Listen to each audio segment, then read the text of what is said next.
You know that feeling when your world just stops? Like someone hit pause on your life while everything else keeps moving? That's exactly what happened to me last Thursday. I was working late, again, finishing up the Hartman proposal. 20 years at Carter & Phillips, and I'm still the one burning the midnight oil while everyone else gets to pop champagne at company events. But that's who I am. Ellen Matthews. Dependable, meticulous, the backbone of this place, though you'd never hear Daniel say it. Speaking of company events, Melissa from accounting sent me a video from last weekend's staff party. I couldn't go because I was finalizing the Anderson deal, a $2.3 million contract that Daniel would undoubtedly take credit for on Monday morning. Ellen, you've got to see this, Melissa's text read. I thought you should know. Know what? I wondered. As I clicked play, the video showed our break room transformed with streamers and balloons. Daniel Carter, my boss of 2 decades, stood on a chair with a glass of something amber, his silk tie loosened, face flushed. I spotted Ron from legal egging him on, and several junior associates I'd personally trained laughing in the background, too. Another record quarter, Daniel announced, and everyone cheered. Then someone, I think it was Kyle from marketing, shouted, "Speech! Tell us the secret to your success." Daniel's laugh was sharp and loud. Well, it sure as hell isn't delegation. You know, Ellen Matthews? My heart stopped. I turned down the volume, though I was alone in my office. Old reliable Ellen. She's been here, 15 years?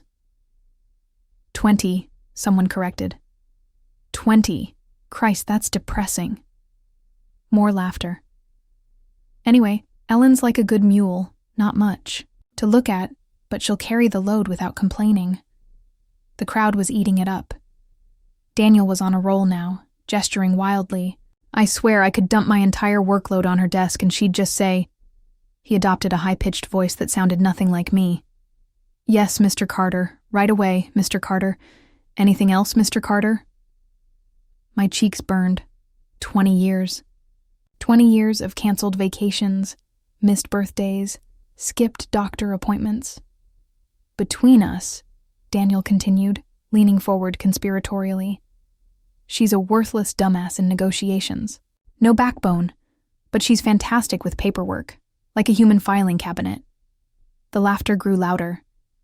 I spotted Jen, my assistant, in the corner, not laughing, but not defending me either. David from the design team, whom I'd recommended for promotion last month, was doubled over with laughter. To Ellen. Daniel raised his glass. May she never realize she could have been running her own firm by now. To Ellen, they chorused. I closed the video and sat back, my hands shaking. The proposal I'd been working on, the one that would bring in enough revenue to fund Daniel's planned office expansion, was still open on my computer. The cursor blinked at me, patient, waiting for me to continue being the human filing cabinet. 20 years. 20 years of loyalty. 20 years of, yes, Mr. Carter. 20 years of watching him take credit for my work, explaining my ideas to me in meetings, patting my shoulder and calling me kiddo, even though I'm only 4 years younger than him. My phone buzzed again. Melissa. You okay? I thought you should know what's happening behind your back. I didn't respond. I couldn't. The betrayal was too fresh, too raw. It wasn't just Daniel. It was all of them. People I'd trained, mentored, covered for. People whose kids' names I remembered, whose birthdays I acknowledged with cards and gift cards from my own pocket. I walked to the window of my office, my small interior office with no view, despite my senior position. Through the glass wall, I could see Daniel's corner office, twice the size of mine, with floor-to-ceiling windows overlooking the city. His desk was clear, except for a framed photo of his boat, the Closer, which he'd bought after the Henderson deal. My deal. I'd always known Daniel didn't respect me, but hearing him say it, seeing everyone laugh, that was different. That wasn't a suspicion or a nagging feeling. That was reality, captured in high definition, impossible to explain away. I thought about the weekend I'd planned, reviewing contracts, preparing for the Miller presentation, ordering a new office chair for Daniel because he'd complained about his back. The perfect employee, the human filing cabinet. A strange calm washed over me. I walked back to my desk, sat down, and closed the proposal. Then I opened a new document. At the top, I typed exit strategy. I'd given this company 20 years of my life. I'd sacrificed relationships, my health, countless opportunities. And for what? To be the butt of a joke? To be called worthless by a man who couldn't negotiate his way out of a paper bag without my briefing notes? No. This ends now. Not with a resignation letter, though. Not with tears or accusations. Those would just confirm what Daniel already thought of me. Emotional, weak, no backbone. No, this would be different. This would be calculated. This would be the kind of exit they'd study in business schools. I began to type, my fingers flying across the keyboard. For the first time in years, I felt truly alive. The betrayal still stung, a deep, pulsing wound. But now it had a purpose. Now it was fuel. Daniel Carter had no idea what was coming. The morning after discovering the video, I walked into the office with a smile. Not my usual good morning smile, but something different. A smile that knew things. My mind was clear, my steps deliberate. While my heart still ached from the betrayal, my brain was working overtime on my exit strategy. "Morning, Ellen. Daniel wants the Henderson files ASAP," Jen chirped, not making eye contact. Had she always avoided looking at me, or was it just since the party? "Of course," I replied, my voice honey-sweet. "I'll bring them to his office myself." She glanced up, surprised by my tone. I never brought files to Daniel. He had Jen for that. But today was different. Today was the beginning of the end, though nobody knew it but me. When I knocked on Daniel's door, he barely looked up from his phone. "Just leave them on the chair." "Actually," I said, placing the files neatly on his desk instead, "I had some thoughts about the Henderson approach. Their CFO mentioned concerns about the timeline." Now he looked up, annoyed at first, then confused. I never offered opinions unless asked directly. "We're fine, Ellen. I spoke with Henderson yesterday." "Of course you did." I smiled that new smile, again. Just thought I'd mention it. "Oh, and the Miller presentation is ready for next week. I've added some projections they didn't request, but I think they'll appreciate the extra analysis." He waved me off, already back to his phone. Sure. Whatever you think." As I turned to leave, I paused. "By the way, how was the party last weekend? I hear it was quite entertaining." Daniel froze for a microsecond. So brief anyone else would have missed it. But I saw it. The flicker of worry before his mask slipped back into place. "Just the usual office nonsense," he said, not meeting my eyes. "Nothing you missed." I replied. "Well, back to work then." That interaction set the tone for my new approach. I remained professional. More than professional. I became indispensable in ways even Daniel couldn't ignore. But there was a subtle shift in our dynamic. I stopped asking permission. I started making decisions, then informing him afterward. Small things at first, then gradually more significant ones. I took the liberty of calling Westridge about their concerns, I'd say. Or, "I've restructured the proposal as I thought it would address their objections more effectively." And the strange thing? It worked. Daniel seemed almost relieved to have me taking initiative. He even started introducing me to clients as his right hand, instead of just Ellen from accounts. Little did he know I was documenting everything. Every email where he took credit for my work. Every instance where I saved a deal he nearly tanked. Every contract I negotiated that he signed. I created a shadow portfolio, evidence of my actual value to Carter and Phillips. Meanwhile, I started having lunches with our biggest clients. Not Daniel's clients, our clients. I'd been the one working with them all these years, after all. I knew their kids' names, their vacation spots, their business pain points. "Ellen," said George Hartman during one such lunch, "I've always wondered why you're not a partner yet. You've been carrying that firm for years." I smiled, cutting into my salmon. "That's very kind of you to say, George." "Not kind. Accurate. Between us, if you ever decided to make a move, my door would be open for a conversation." I nodded, filing that information away. "How's Madison enjoying college? Still pre-med?" 2 weeks into my plan, I had lunch with Marissa Torres, a former colleague who'd left Carter and Phillips 5 years ago for Sterling and Company, our biggest competitor. "How's life at Sterling?" I asked casually. Marissa's eyes lit up. "Honestly, amazing. The culture is completely different. Partners actually acknowledge your work. There's profit sharing. Not just for partners, but for senior associates too." "Sounds too good to be true," I remarked. I thought so too, until I saw my first quarterly bonus. She leaned forward. "Ellen, you should consider it. Sterling's been trying to break into the healthcare sector for years. That's your specialty, right?" I took a sip of water. "Among other things. Their managing partner, Richard Sterling, is a decent guy. Not like Daniel?" I finished for her.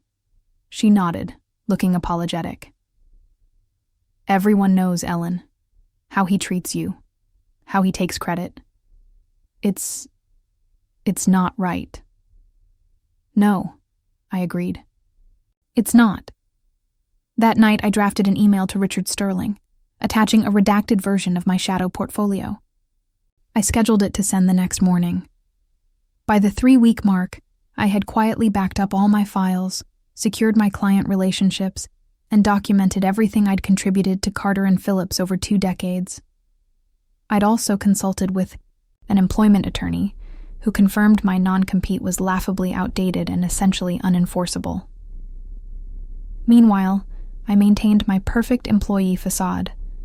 I stayed late. I arrived early. I even brought Daniel his favorite artisanal coffee. One morning, "What's this for?" he asked suspiciously. "Just appreciation," I said. "You've taught me so much over the years." The confusion on his face was priceless. Had I ever received a gesture of appreciation from him in 20 years? Not once. Richard Sterling responded to my email within hours, requesting a meeting. We met at a quiet restaurant far from both our offices. "Your portfolio is impressive," he said after we ordered. "Very impressive. But I have to ask, why now, after 20 years? I considered how much to reveal. "Let's just say I've recently had a moment of clarity about my value and where I want to invest the next phase of my career." He nodded, understanding perfectly. "We'd start you as a senior partner, your own team, equity stake, and a signing bonus. That should ease any transition concerns." When he named the figure, I kept my face neutral, though inside I was reeling. It was 3 times my current salary. "One condition," I said calmly. "I need 4 weeks before I start." "May I ask why?" "Professional courtesy," I replied. "I want to ensure a smooth transition for my clients." What I didn't say: I needed time to execute the final phase of my plan. By week 4, everything was in place. My resignation letter was drafted. My new contract with Sterling was signed. My personal items were gradually disappearing from my office, so subtly that no one noticed the bare shelves or empty drawers.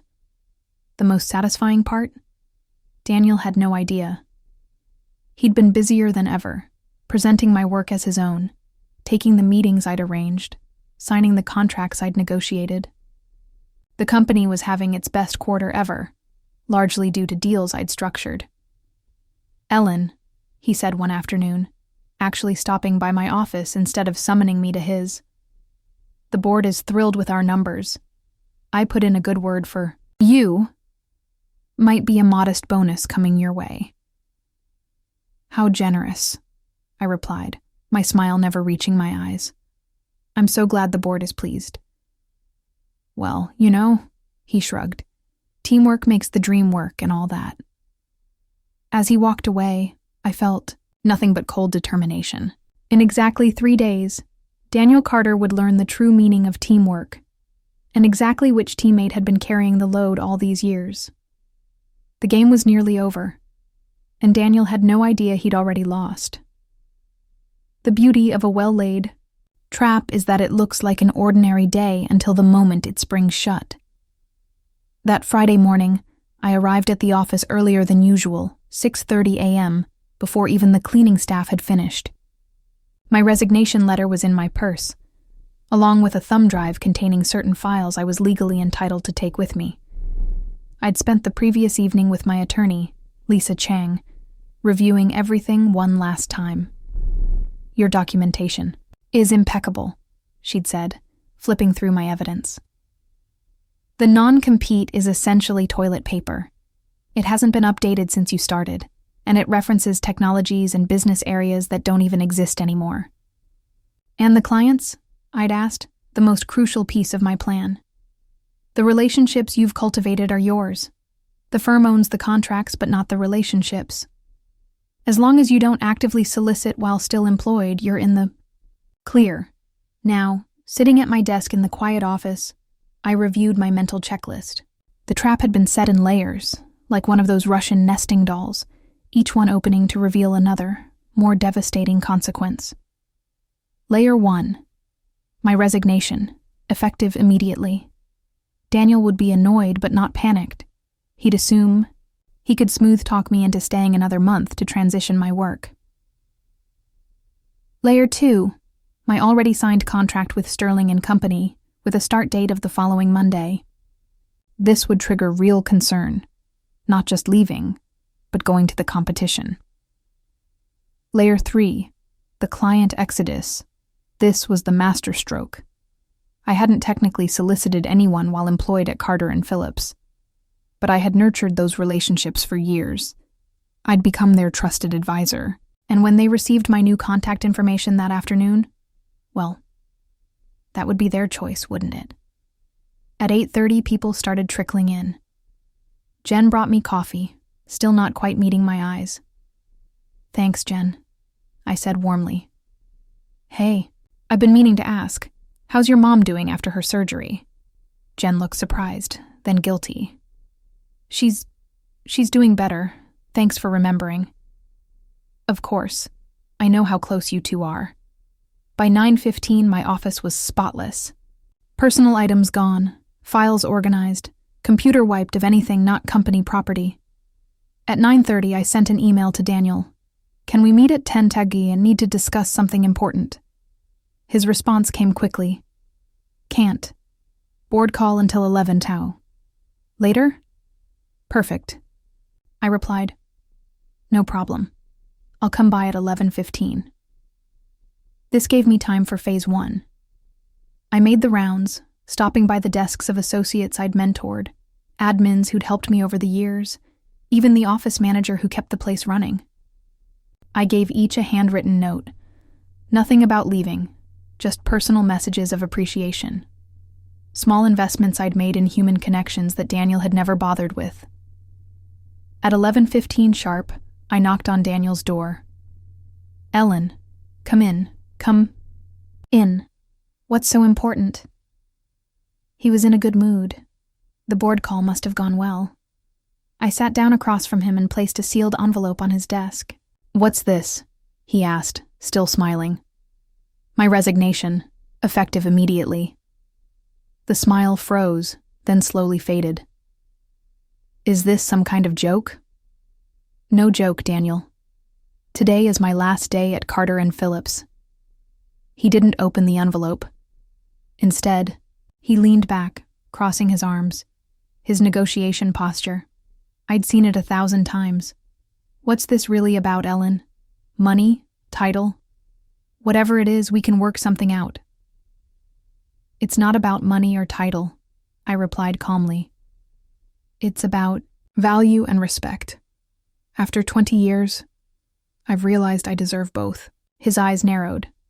Someone's been poaching you. Who is it? Morgan Stanley? Leibowitz Group? My new position isn't relevant to this conversation. The hell it isn't. Now the facade cracked. You can't just walk out. What about your clients? Your projects? Your responsibilities? I smiled, genuinely amused by his sudden concern for my workload. The Anderson deal is closed. The Miller presentation is prepared. Jen has all the files. The Westridge contract is on your desk, flagged for signature. That's not... He sputtered. You can't just... I can, actually. My non-compete is unenforceable, as I'm sure legal will confirm once they review it. I've documented all active projects with transition notes, and I've taken nothing that doesn't belong to me. His face reddened. This is about that video, isn't it? For God's sake, Ellen, it was just office party nonsense. I was drunk. And there it was. Confirmation that he knew exactly what he'd done. Actually, Daniel, the video was illuminating, but not surprising. It simply confirmed what I've known for years. My contributions to this firm have been systematically devalued and attributed to others, primarily you. He stood up now, angry. That's ridiculous. You've been compensated fairly, more than fairly. Have I? I remained seated, calm.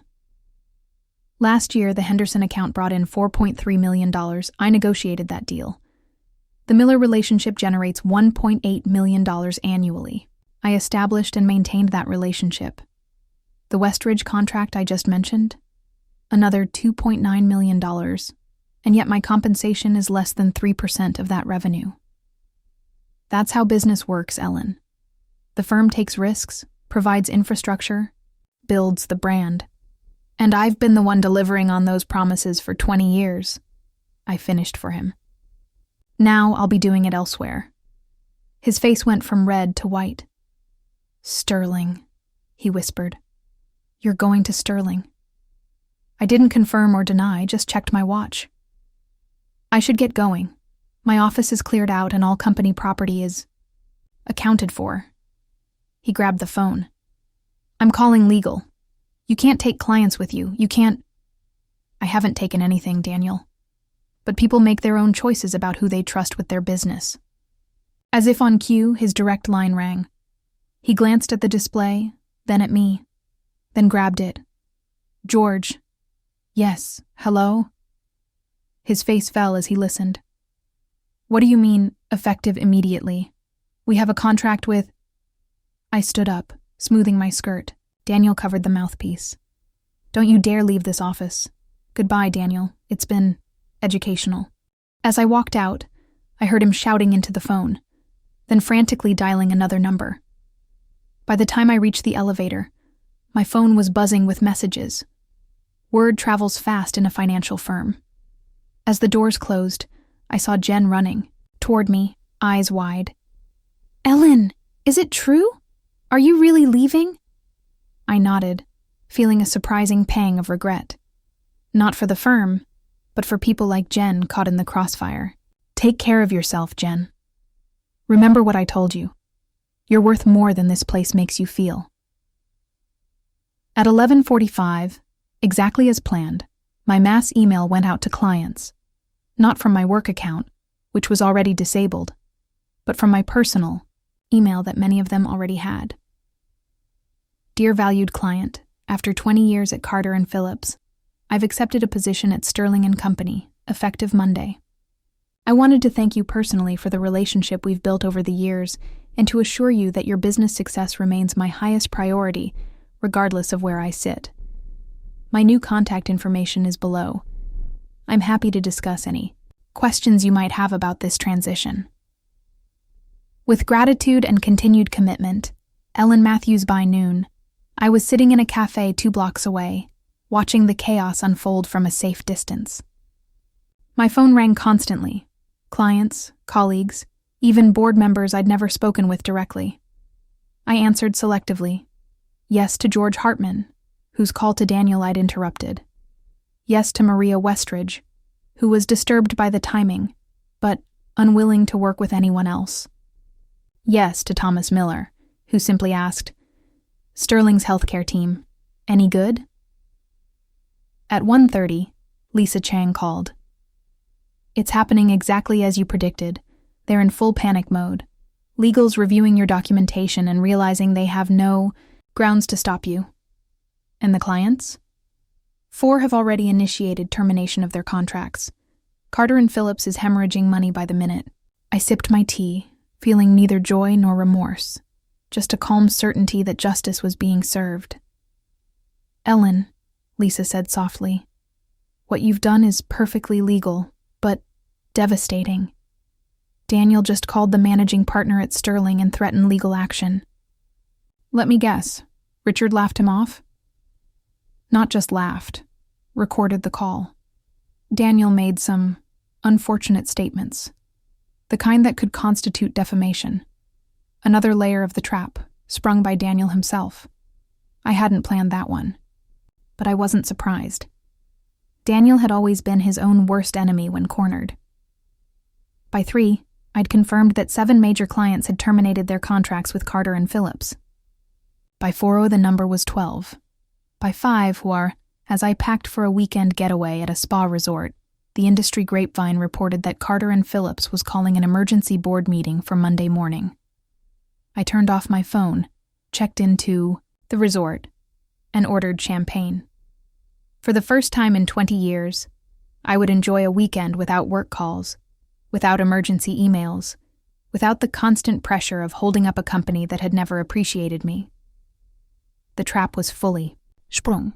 Now I just had to wait for Monday morning when I would walk into Sterling and Company not as a mid-level manager, not as a human filing cabinet, but as a senior partner with an equity stake and a client list that would make Daniel Carter weep. 20.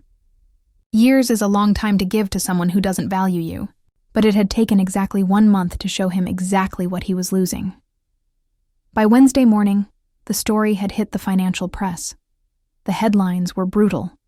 Carter and Phillips hemorrhaging clients after key executive departure. Mass exodus. How one woman's resignation triggered a corporate collapse. Sterling stock surges as Matthews brings client portfolio. I'd barely settled into my new office when my assistant knocked. "Ms. Matthews? There's a reporter from Financial Times Online. 1. And the Wall Street Journal sent an interview request. Oh, and Mr. Sterling wants to know if you'll join the executive lunch with potential investors." I smiled, feeling a strange mix of satisfaction and surrealism. "Tell FT I'll call back this afternoon. Schedule the journal for tomorrow. And yes, to lunch. I'd be delighted." As I reviewed client files, my phone buzzed with a text from an unknown number. "Ellen, it's Jen. Just wanted you to know they called a company-wide meeting. Daniel's gone. Board removed him this morning. Place is in chaos. People are updating resumes like crazy. Is Sterling hiring?" I didn't respond immediately. Part of me wanted to help Jen. She'd been kind enough in her way. But she'd also stood by while Daniel belittled me for years. Actions have consequences. Inaction, too. At noon, my phone rang with a familiar number. Carter and Phillips' main line. "Ellen Matthews." I answered, curious who'd be calling from there. "Ellen, it's Harold Winters." The board chairman's gravelly voice was unmistakable. "I hope I'm not interrupting." "Not at all, Harold. What can I do for you?" "Well, I think we both know the situation." He paused, clearing his throat. "The board has removed Daniel as CEO, effective immediately. We're assessing our options moving forward." I waited, saying nothing. Let him get to the point. "Your departure has been consequential," he continued. "The client relationships you maintained were clearly more personal than we realized. Clients value consistency and competence, Harold. I've provided both for 20 years. Indeed." Another throat clearing. "Which brings me to the purpose of my call. We'd like to discuss your potential return to Carter and Phillips." I nearly laughed out loud. "My return?" "Yes. as CEO. Now I did laugh, softly. Harold, I appreciate the offer, but I'm very happy at Sterling. I've been here less than a week and already have what I spent 20 years not getting at Carter and Phillips: respect, appropriate compensation, and recognition for my contributions. We're prepared to offer a very generous package, he pressed. Full control of the company, compensation review. It's not about money, Harold. It never was. Then what would it take? Name your terms. I paused, considering whether to even engage with this conversation. Out of curiosity, how many partners opposed my promotion to senior partner over the years? Silence. Was it all of them, Harold? Or just most? That's in the past, Ellen. We're discussing the future. The past informs the future, I replied. I spent 20 years watching less qualified people, men specifically, advance ahead of me. Now you're facing the consequences of those decisions. So, this is about revenge? His tone hardened. No, it's about market correction. You undervalued an asset for 20 years. Now the market has determined that asset's true value. That's capitalism, Harold. I thought you'd appreciate the irony. After hanging up, I sat back, a small smile playing on my lips. CEO of Carter and Phillips. The very idea would have seemed ludicrous a month ago. At the executive lunch, I met Sterling's investors, serious-faced men and women who regarded me with newfound respect. The Rainmaker, they called me. The Client Whisperer. I answered their questions with calm assurance, outlining my vision for expanding Sterling's healthcare and technology portfolios. Ms. Matthews, one investor asked, what's your take on the situation at Carter and Phillips? Will they recover? I took a sip of water, considering my answer carefully. They might survive in some form, but the firm as it existed is essentially finished. They've lost their largest clients, their CEO, and their reputation in one fell swoop. Recovery from that kind of triple blow is unlikely. And you orchestrated all of this? Another investor leaned forward, clearly impressed. I simply made a career move that was long overdue, I replied. The rest was inevitable once the foundation was revealed to be hollow. That afternoon, I received a surprising visitor. Thomas Miller, one of my oldest clients, appeared in my doorway with a bouquet of lilies. Thomas, what a lovely surprise. He placed the flowers on my desk, beaming. Just wanted to congratulate you in person. 20 years is a long time to wait for justice. Justice is a strong word, I demurred. But the right one. He sat down, shaking his head. You know, I complained to Daniel about you not being promoted to partner at least 3 times over the years. He always had excuses. This was news to me. You advocated for me? Of course. My company wouldn't be what it is without your guidance. I told him he was a fool for not making you partner years ago. He chuckled. Guess he knows that now. After Thomas left, I sat with this new information, turning it over in my mind. How many others had seen my value while Daniel dismissed it? How many opportunities had been denied me because of one man's limited vision? At 4, my assistant buzzed again. Ms. Matthews, Daniel Carter is in the lobby. Again. I sighed. Send him up. When Daniel entered my office this time, he was a different man, freshly shaven, suit-pressed, a forced smile on his face. The desperate, disheveled version from Monday was gone, replaced by something almost worse. A man playing at confidence. Ellen! You're looking well, he began, as if we were meeting for a casual lunch. What do you want, Daniel? He sat down without being invited. I thought we could talk, professional to professional. You've been removed as CEO. We have nothing professional to discuss. His smile tightened. That's a temporary setback. I've been in this industry for 30 years. I have connections, resources. And yet here you are, in my office, uninvited. Again. He leaned forward, dropping the facade. Look, Ellen, I get it. You're angry. You felt undervalued. But this scorched earth campaign isn't like you. You never knew me, Daniel. That's the point. I know you well enough to know you're not vindictive, by nature. So let's talk about what it would take to end this situation. I raised an eyebrow. And what, exactly? The client exodus, the press coverage, the board pressure. He gestured vaguely. All of it.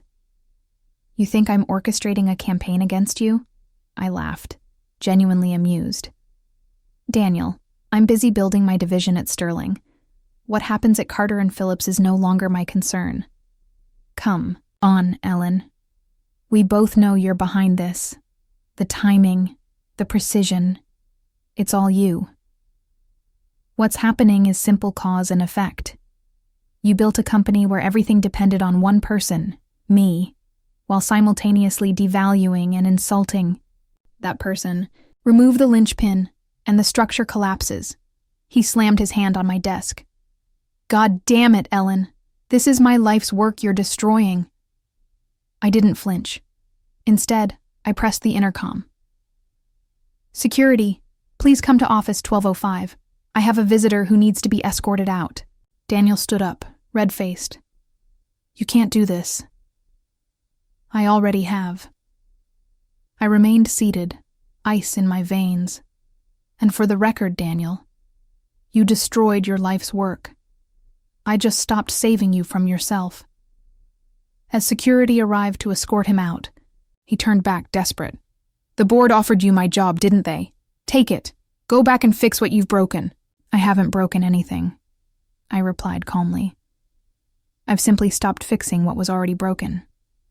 After he was gone, Richard Sterling appeared in my doorway.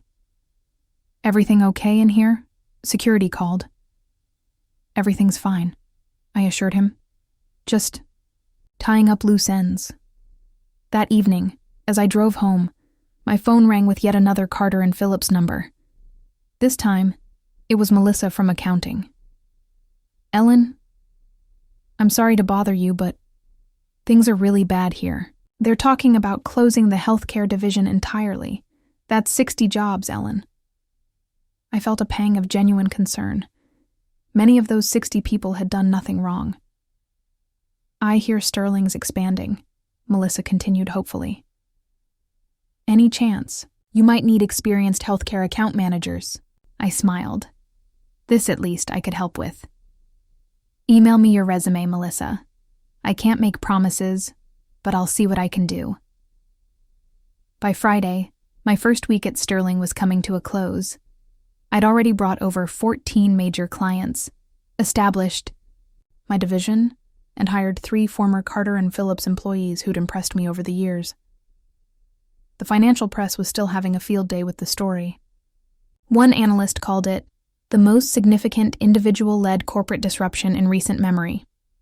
Another dubbed it the Matthews effect, when a company realizes too late that its most valuable asset was walking out the door. As I packed up for the weekend, Richard stopped by again. The board is thrilled, Ellen.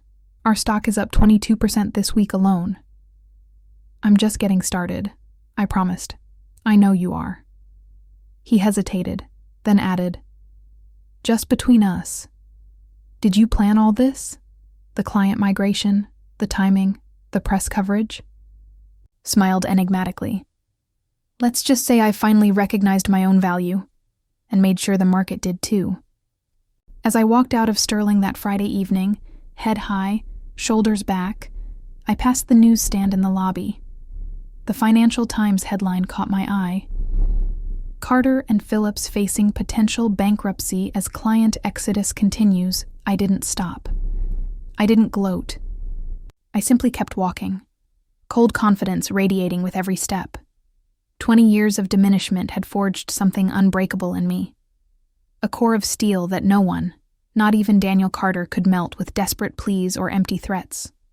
The fire he'd tried to direct at me had instead consumed him and everything he'd built, and I hadn't even broken a sweat. 4 months after my departure from Carter and Phillips, the inevitable happened. The headline in the Wall Street Journal said it all. Carter and Phillips announces restructuring as CEO Daniel Carter steps down amid financial crisis. I read the article over breakfast, feeling neither joy nor vindication, just a quiet acknowledgement that actions have consequences. The piece detailed the firm's desperate attempts to stay afloat, laying off 30% of staff, closing their international offices, seeking bridge financing from increasingly reluctant investors. And at the center of it all was Daniel Carter, described as a once-celebrated CEO whose management style has come under intense scrutiny following the departure of key executive Ellen Matthews and subsequent client exodus. My phone rang. Richard.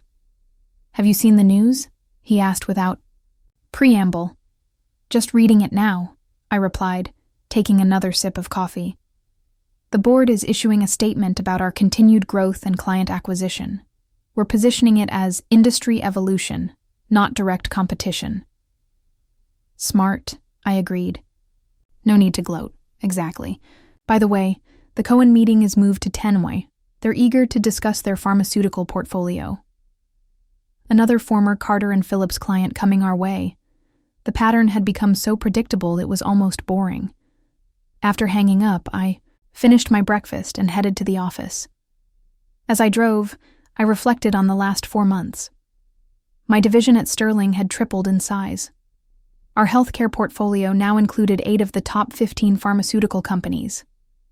My mentorship program had attracted attention from across the industry, with other firms implementing similar models, and through it all, Carter and Phillips continued its slow, painful decline. Each set back a footnote to my success story, at T-Sci. The office. My assistant greeted me with the day's schedule and a curious expression. "Ms. Matthews? There's a man in the lobby asking to see you.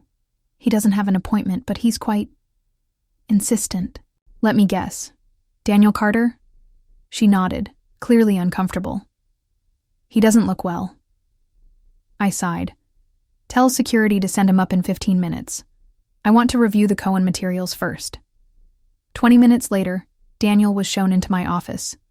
My assistant's assessment had been an understatement. He didn't just look unwell, he looked broken. His expensive suit hung loosely on his frame. His once meticulously groomed hair was unkempt. Most telling was the defeated slump of his shoulders, the posture of a man who had finally recognized his own failure. "Ellen," he said, his voice hoarse. "Thank you for seeing me." "Of course," I replied, gesturing to a chair. "What can I do for you, Daniel?"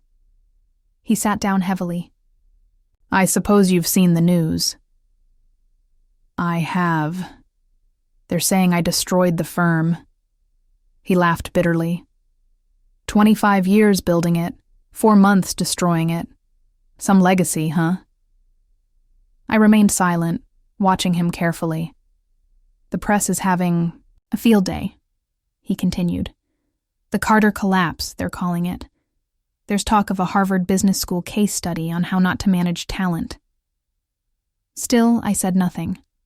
This wasn't my confession to make. The board blames me, of course. The investors, too. Even my wife, ex-wife now, says she saw it coming. He looked up, meeting my eyes directly. "Everyone seems to have known how essential you were except me. I tried to tell you," I said quietly. Not in so many words, perhaps, but in every request for promotion, every proposal for increased responsibility, every conversation about my future at the firm. I didn't listen. He shook his head. "No, that's not right. I didn't want to listen. It was easier to see you as, what did I call you in that damned video?" "A worthless dumbass," I supplied evenly. He flinched. "Christ. I really said that, didn't I? And you still showed up the next day. Still worked on the Henderson deal. Still brought Daniel his coffee." "For the last time," I reminded him. "For the last time," he echoed. "You know, I've replayed that morning over and over. You were different. I sensed it, but I didn't understand it. If I had known what was coming, you would have what? Offered me a partnership? A raise? A corner office? I leaned forward. It shouldn't have taken catastrophe for you to value my contribution, Daniel. He ran his hands over his face. The board wanted to fire me the day after you left. Did you know that? When Hartman and Westridge pulled their accounts, they called for my head immediately. But they didn't fire you then, I observed. No, I convinced them I could fix it. That clients would stay for the Carter and Phillips name, for our reputation. A bitter laugh escaped him. Turns out they weren't staying for the name. They were staying for you. I allowed myself a small smile. People do business with people, Daniel. Not logos or letterhead. I see that now. Too late, but I see it. He straightened slightly. The board officially removed me yesterday. It'll be announced this afternoon. They've asked me to call it a retirement, but everyone will know the truth. I'm sorry it came to this, I said, and meant it. Despite everything, watching a man lose his life's work brought me no pleasure. Are you? He looked surprised. I thought you'd be celebrating. I've moved on, Daniel. My success at Sterling has nothing to do with your failure at Carter and Phillips. Doesn't it, though? He shook his head. The clients who left us came straight to you. The talent we've lost has been hired by your division. Even our stock price seems to move in inverse relation to Sterling's. That's not my doing, I replied. That's the market recognizing value, or the lack of it. He nodded slowly. Fair enough. He paused, then asked, Do you know what the worst part is? What? I've become a cautionary tale. Don't pull a Carter, they're saying.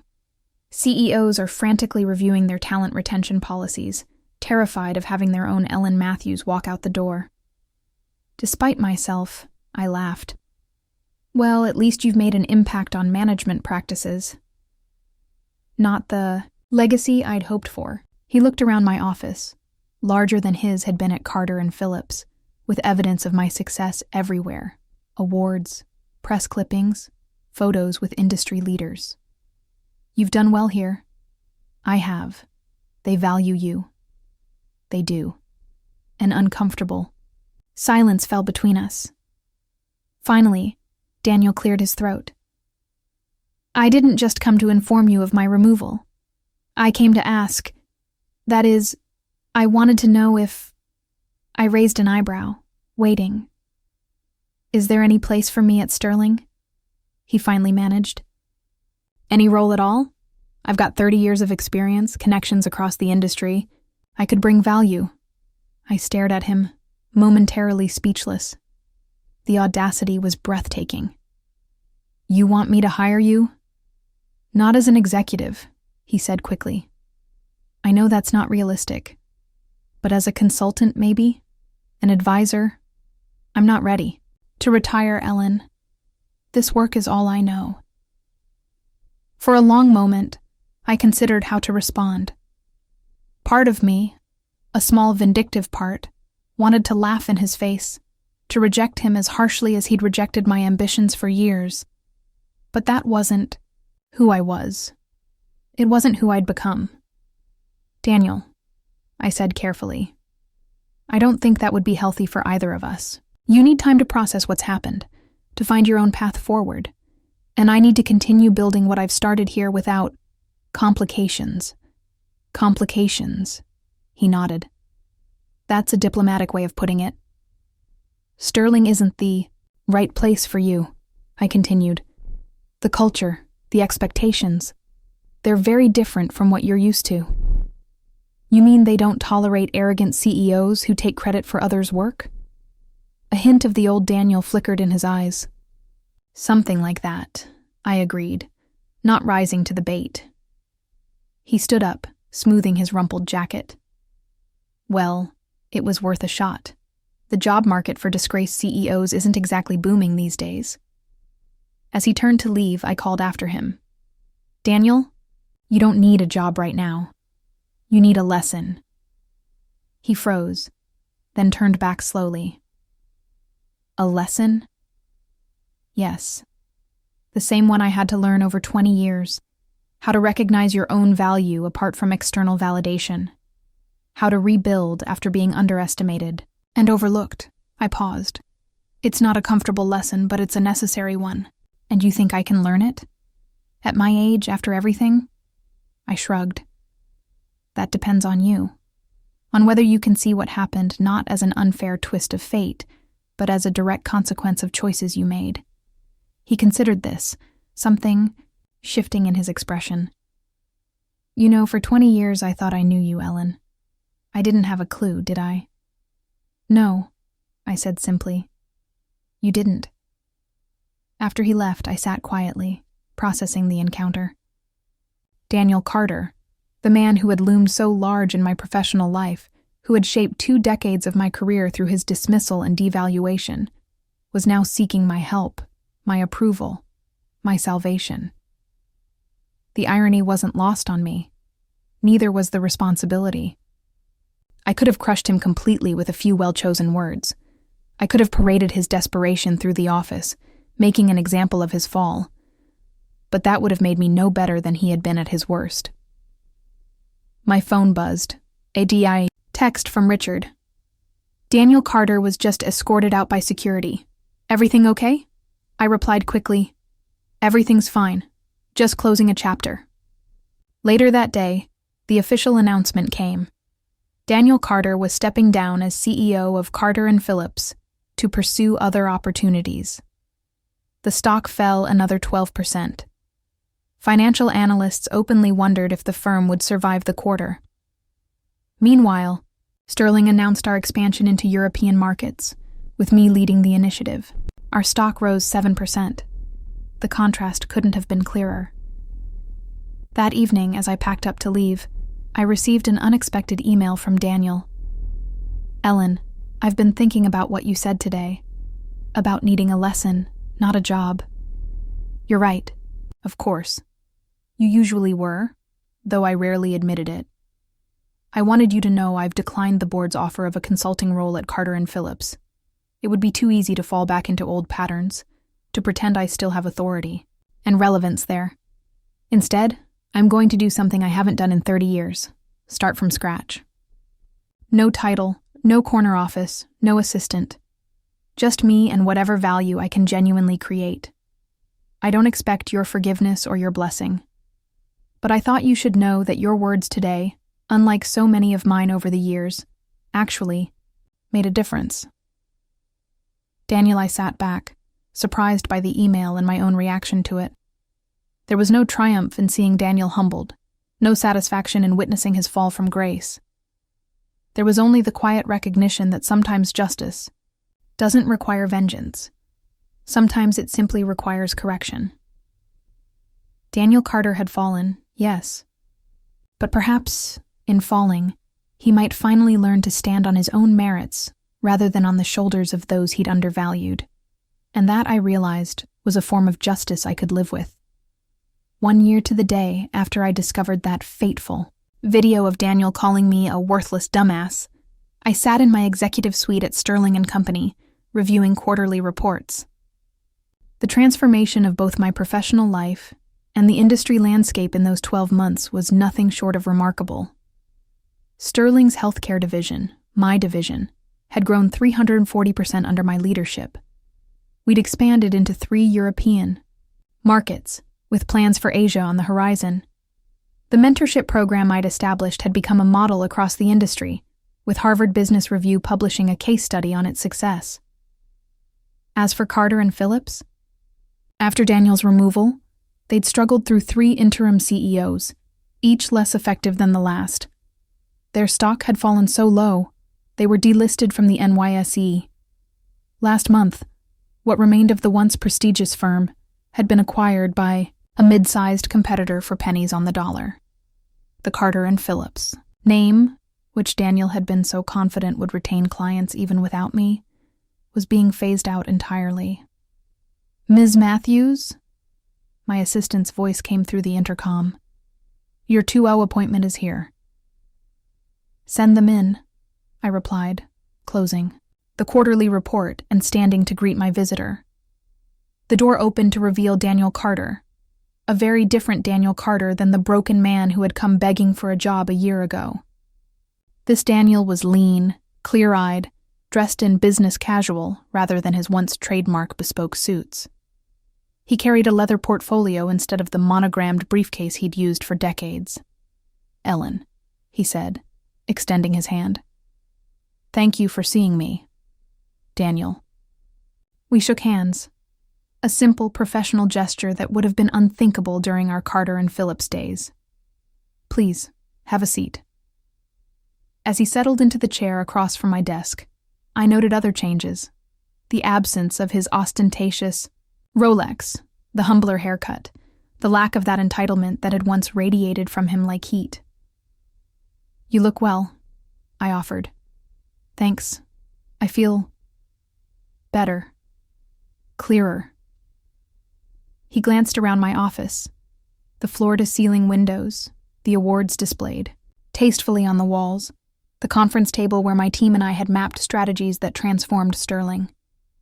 "You've created quite an empire here." "Not an empire," I corrected gently. "A meritocracy." He nodded, a flicker of understanding in his eyes. "I've been following Sterling's success. Your success specifically. It's been educational. I'm glad to hear it," I said, genuinely curious about where this conversation was heading. "What have you been doing with yourself this past year? Last I heard, you were consulting independently." "I was," he confirmed. "Small businesses, mainly. Companies too small to afford Carter and Phillips in the old days." A self-deprecating smile. "Turns out there's quite a market for experienced advisors who don't charge Fortune 500 rates."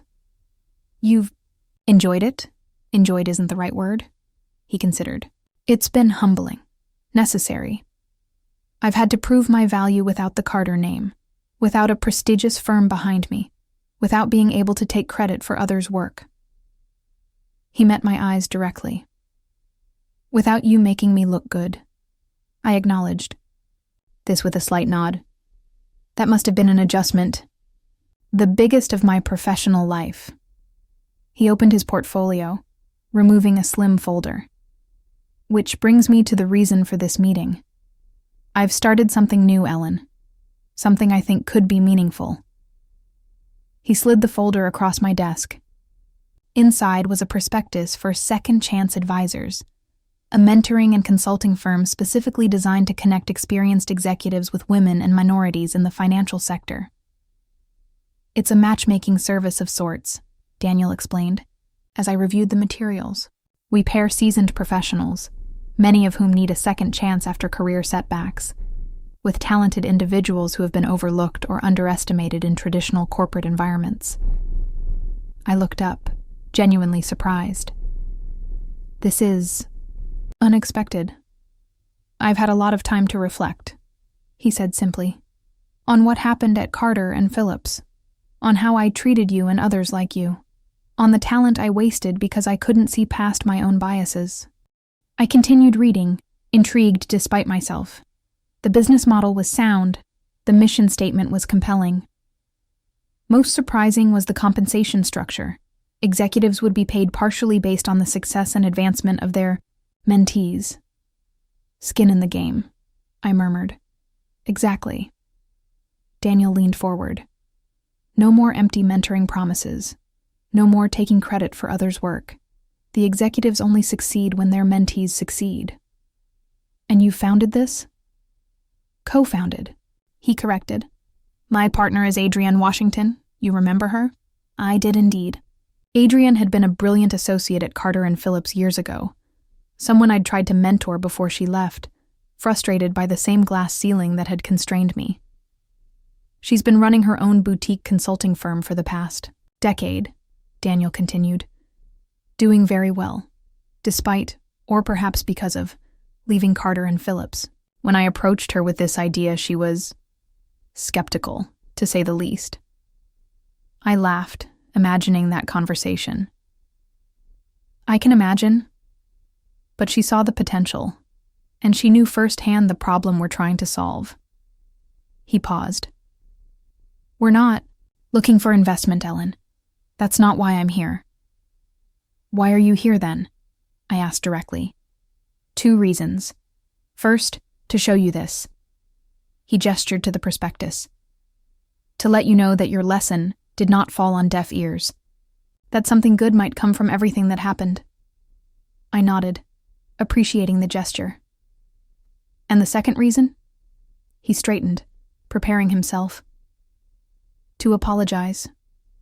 Properly. Not just for that awful video, but for 20 years of dismissing your contributions, minimizing your talents, and taking credit for your work. For creating a culture where others felt permission to do the same. For failing to see what should have been obvious, that you were the most valuable asset Carter and Phillips had. The office fell silent as his words hung in the air between us. After a moment, I asked, Why now, Daniel? It's been a year. Because now I've earned the right to apologize, he replied simply. A year ago, I was sorry for myself. Sorry I got caught. Sorry I lost my job. Sorry my reputation was in tatters. Now I'm genuinely sorry for what I did to you. The difference matters. I studied him, searching for signs of the old Daniel, the manipulation, the calculation, the performance. I found none. Thank you, I said finally. I appreciate that. He nodded, then continued. There's one more thing, Ellen. A request. Adrienne and I would like you to consider joining our advisory board. Not as an investor, not as an employee, just as an advisor. Someone who's experienced exactly what we're trying to prevent and overcome. I raised an eyebrow. You want my guidance? Your wisdom, he corrected. Your perspective. Your hard-earned insight into what it takes to recognize and nurture undervalued talent. The irony was almost too perfect. Daniel Carter asking for my help in identifying and developing overlooked talent. The very thing he had failed to do with me for 20 years. I tapped the prospectus thoughtfully. It's an interesting venture, potentially impactful if executed well. That's where you'd come in. Quarterly meetings, reviewing our matching process, suggesting improvements. A few hours of your time to ensure we're actually making a difference. I considered the request carefully. A year ago, I would have dismissed it outright. Too busy building my new life to revisit the pain of the past. 6 months ago, I might have agreed out of a sense of obligation to help others avoid my experience. But now, I could see Daniel's request for what it was.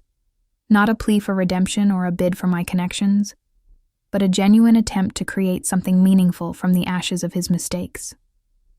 I'll consider it, I said finally.